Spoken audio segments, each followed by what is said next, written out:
Bonjour mesdames et messieurs, bienvenue à votre chaîne d'information L'Afrique en marché. Bien, n'oubliez pas de vous abonner à la chaîne pour ne pas rater notre prochaine publication. La menace proférée lundi sur la chaîne de télévision Public Sénat par le sénateur français Christian Cambon à l'encontre des autorités maliennes n'est pas tombée dans les oreilles de sourds. Bien au contraire, cette menace d'en découdre avec le colonel Assimi Goïta et son gouvernement est prise au sérieux, même si au fond, la menace ne semble pas perturber outre mesure les tenants actuels du pouvoir de Bamako.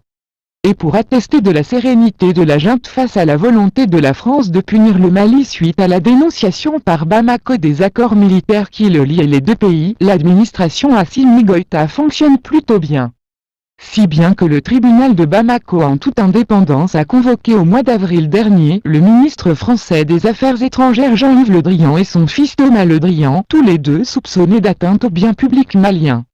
Mais plus rassurant pour les locataires du palais de Koulouba, c'est que la Fédération de Russie par la voix de son ministre des Affaires étrangères, Sergueï Lavrov, a récemment mis en garde quiconque s'attaquerait à son partenaire, notamment le Mali.